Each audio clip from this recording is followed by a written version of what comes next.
What is up, y'all? Today I want to chat with you guys about becoming the provider who actually bridges the gap from rehab to performance. And I talk a lot about how the PEP benefits clinicians, benefited me when I was practicing clinically financially, and from a stability and flexibility standpoint. But I don't often talk about the problem that it actually solves in the clinical gap, right? Like the care gap. So for me, when I was practicing clinically, I was one of those people who really wanted to become the provider that bridged the gap from rehab to performance. And from my own ACL injury, I kind of noticed early on that there wasn't really a good process in place for that, right? Like all of the rehab was really taking place in the clinic. And one of the things that I kind of noticed early on in my journey when I started practicing was that you need a process that goes beyond the clinic walls, that goes external to the clinic walls. And so the more that I kind of thought about this, the more I actually just felt like limited as a provider, right? Like as somebody who wanted to work with healthy, active individuals, somebody who wanted to get people back to CrossFit, powerlifting, Olympic weightlifting, wanted to get them back on the track, wanted to get them back on the field. I just really felt limited. I felt like there was so much more management that needed to happen that I just couldn't do clinically. And so I did a lot of work, a lot of research reading, and Tim Gabbett's work on acute chronic workload was huge for me, right? It really gave me good constructs of understanding how to build chronic workload.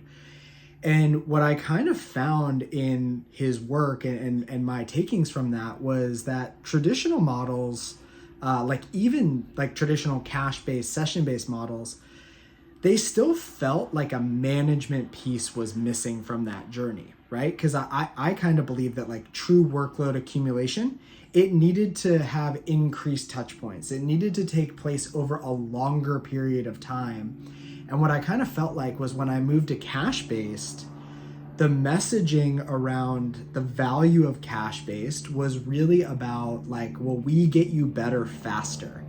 And if you guys know anything about, chronic workload, it's that you really can't speed up the process of chronic workload, right? So I almost felt like we created another problem there. We can get into the lifetime value thing later, but we created another problem in that we now had these expectations that like rehab was something that happened fast, right? And I kind of had this thought process of like, well, I want more touch points with my clients over a longer period of time. And what you kind of see in the traditional rehab journey is as clients start to feel better, what happens to visit volume, right? It starts to go down because the problem is getting less. The pain problem is getting less. But we're forgetting about this other problem that exists that is reaccumulating workload, right? And so that problem is really just starting, but that problem is kind of invisible. Your clients don't know it. They don't really understand it. They don't know it exists. We know it exists. It's our job to kind of give them models of, whiteboard presentations. We teach a whiteboard presentation that is really killer in just getting clients to buy in long-term to the process and make sure that we have the ability to accumulate workload.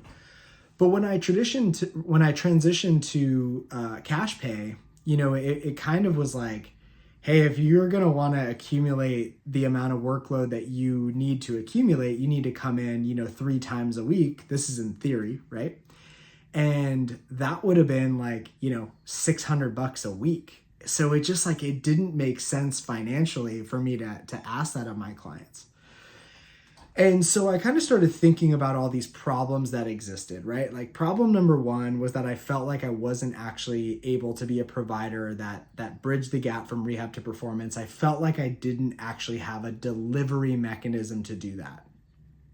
Problem number two was that the financial piece of what I would ask my clients to be investing to accumulate the workload that would be needed to get back to the activity that they wanted to get back to, it felt like a mismatch in the investment and the perceived value of solving that problem. And so when and then we can also talk about like what it did for me from a revenue standpoint of stability wise, right? Like we can talk about the business side where I just kind of had to stay stuck to a schedule. So this was kind of a byproduct of all this, right? So when I introduced the prescriptive exercise program, it honestly kind of changed everything for me because it solved so many problems in my business from a clinical standpoint, from an outcome standpoint, from a business model and revenue generation standpoint, right? I went from living and dying by the session. You know, I've talked a lot about, and I'll tell the story in full, but I had a full day of clients when my practice was a side gig.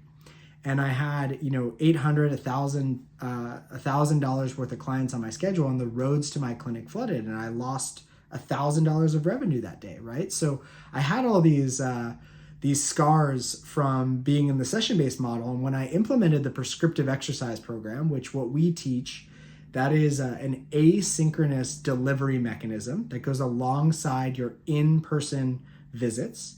We teach it in what I call a layered revenue system. So you have your in-person revenue, your session revenue, and then you have your recurring revenue, your prescriptive exercise program, so that you have both upside and stability. When I introduced those things into the clinic, I had recurring revenue. I no longer needed to be tied to a schedule to generate revenue. And then from a clinical standpoint, I actually had better, and more importantly, I felt like I finally had complete outcomes because I was able to take control of volume accumulation, workload accumulation outside of the clinic, which was just not something.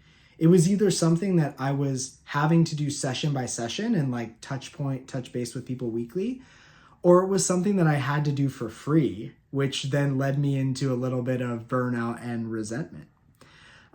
So when I think about the problems that the PEP solved for me, it totally changed everything for me from viewing, like it kind of reimagined my physical therapy career for me because it allowed me to practice in a way that was finally aligned, right? It was finally aligned. I really believed that my best outcomes came when my clients were on a prescriptive exercise program, when I could work with them for 4, 6, 9 months in a very non-invasive way.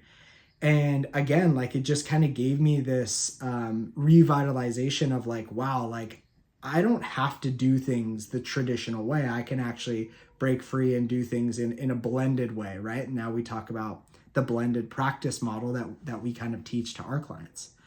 So I'm just kind of curious to know, like, what do you guys think? What do y'all think? What do you feel like is missing, or do you feel like this is missing as well? If anything in this video resonates with you, drop it in the comments below. I'll be keeping a lookout. And if you want to learn more, I'll leave some information about where you can find me, where you can reach out to me, because I'm always welcome to have answer questions, comments, concerns that you may have in the DMs. And hopefully understanding why the PEP is really such an important component in the clinical journey when it comes to return to sport, when it comes to truly being the provider who bridges the gap from rehab to performance, why I think this is the missing piece. So if any of that resonates with you, like, share this video, do whatever you want to do. Hope you all have a great day.